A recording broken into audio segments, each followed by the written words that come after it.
Lição de quinta-feira, e quando eu li o tema, ok, assim, o título da nossa lição de quinta, minha cabeça foi para uma direção. Quando eu comecei a ler a lição, eu descobri que não tinha nada a ver com o que eu tinha pensado.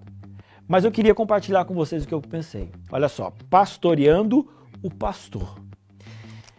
De repente você olha para o pastor da tua igreja e você fala assim, não, esse homem aí é um homem que ele é forte, ele sabe falar em público, ele tem uma família super organizada, ele tem um salário que de repente dá com que ele tenha uma vida razoável de vida, e aí então você começa, né? E muitas vezes os irmãos, eles dependem totalmente do pastor em termos espirituais e em uma série de outras questões e problemas, e está tudo certo. O pastor, ele é pago para isso, ele foi chamado para isso, ele deve atender aos irmãos da sua comunidade.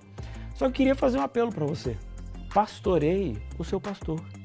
Nós, como pastores, nós temos problemas, nós temos tentações, às vezes a gente está lá pregando, mas a gente está chorando internamente pelos nossos problemas. E muitas vezes a gente tem dificuldade de poder abrir o coração para alguém. Então, quando eu estou na igreja, e alguém vai lá e fala assim, pastor, eu oro pelo seu ministério.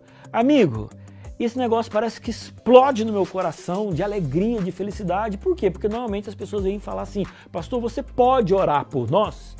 E eu tenho alegria de orar por você, pelas suas questões, pelos jovens, pelas pessoas, as suas dificuldades.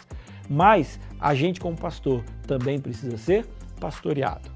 Essa é a primeira coisa e foi o que eu pensei. Agora, o que a lição está falando? Está falando que na história da Igreja Adventista do Sétimo Dia, no início, quando teve o grande explosão, boom, do crescimento da igreja, funcionava mais ou menos o seguinte. O pastor ia para um bairro onde não tinha presença adventista, formava uma comunidade, treinava essa comunidade, a comunidade entendia que agora a igreja fazia parte da vida deles e eles da vida da igreja, e aí então, depois que aqueles cristãos estavam maduros, o pastor saía, ia para um outro bairro e esses irmãos aqui continuavam fazendo o trabalho.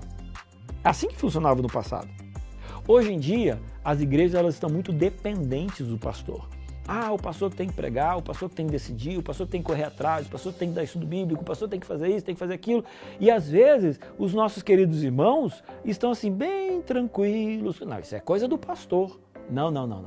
A gente precisa entender que o ideal é que a liderança da igreja assuma a liderança da igreja com o aval e com o conselho do pastor, mas que o pastor ele esteja mais livre para continuar abrindo outras igrejas, para poder pregar em lugares onde sejam necessários e não simplesmente ficar alimentando aqueles que já estão nos nossos bancos, entendeu? Então, eu acho que quando eu entendo que eu não sou pastor, mas eu sou um chamado de Deus, eu sou um sacerdote, posso fazer diferença na minha comunidade, eu tenho certeza que a soma da ajuda de muitos vai ser muito melhor para todos.